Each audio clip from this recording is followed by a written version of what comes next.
আসসালামু আলাইকুম। আজ আমি আপনাদেরকে তৈরি করে দেখাবো শাহী সুজির হালুয়া। আর সেই শাহী সুজির হালুয়া তৈরি করতে প্রথমেই আমার লাগছে ঘি। এখানে আমি 3 টেবিল চা চামচ পরিমাণ ঘি দিয়ে দিচ্ছি।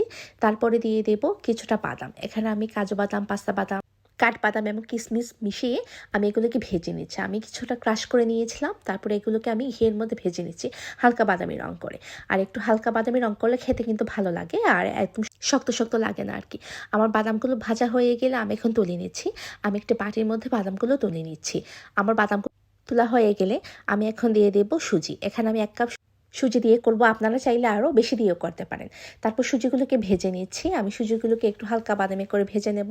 আমার সুজিটা যখন একটু ভাজা ভাজা হয়ে যাবে তখন আমি দিয়ে দেব 2টি এলাচি। আমি এলাচি দিয়ে ভেজে নিচ্ছি। এখন আমি দিয়ে দেব চিনি। এখানে আমি প্রথমে 1/2 কাপ চিনি ব্যবহার করব।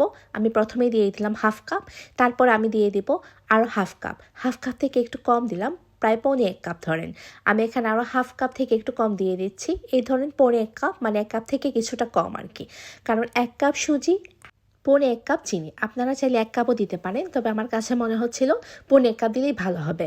তারপর আমি দিয়ে দিচ্ছি আরও 1 টেবিল চামচ পরিমাণ ঘি, কারণ আমার কাছে মনে হচ্ছিল ঘির পরিমাণটা একটু কম হয়েছে, তাই আমি আরেকটু দিয়ে দিলাম। কারণ যেহেতু শাহী হালুয়া, সেজন্য শাহী একটা ভাব তো থাকতেই হবে। আমি সুজিটাকে কিন্তু খুব ভালো করে ভেজে নিচ্ছি। আমি চাচ্ছি যে সুজিটা যেন একটু হালকা বাদামি কালার হয় আর কি। খুব বেশি ভাজতে যাবেন না, তাহলে দেখা যাবে কি চিনি এবং সুজিটা পুড়ে যেতে পারে। তাই কম আঁচে এগুলো ভেজে নেবেন। আমার সুজিটা প্রায় ভাজা শেষ হয়ে গিয়েছে। এখন দেখতেই পাচ্ছেন আমার হাতে ছিল একটি এভাপোরেটেড মিল্ক, যেগুলো পাওয়া যায়, এগুলো আমাদের এখানে কিনতেই পাওয়া যায়। আপনারা এখানে পুরো 1 টিন দিয়ে দেবেন, মানে পুরো 1 কাপ আর কি।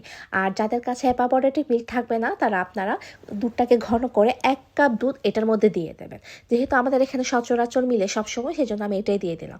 আর এটা দিয়ে খেয়ে দেখবেন এত মজা হয় হালুয়াটা। তারপর দিয়ে দিলাম কিছুটা বাদাম কুচি। এখান থেকে আমি কিছুটা পরিমাণ বাদাম কুচি দিয়ে দিলাম। তারপর আবারও নাড়তে হবে। আর এখন কিন্তু নাড়া একদম বন্ধ করা যাবে না, কারণ আপনি নাড়াটা বন্ধ করলে কিন্তু আপনার সুজিটা পুড়ে যেতে পারে। আর এটা কিন্তু খুব দ্রুতই হয়ে যায়। দেখুন আমার হালুয়াটা কিন্তু হয়ে আসছে। আমি এখন নামিয়ে নেব, কারণ এর থেকে বেশি আরও শক্ত করে ফেললে হালুয়াটা কিন্তু খেতে মজা লাগবে না। আমি এখন একটু সার্ভিং ডিশে ঢেলে নিচ্ছে। হয়ে এলো আমার শাহী সুজির হালুয়া। আপনারা এভাবে বাসায় ট্রাই করে দেখতে পারবেন। আজ আর না, পরবর্তী আরেকটি রেসিপি নিয়ে আপনাদের সামনে আমি হাজির হব।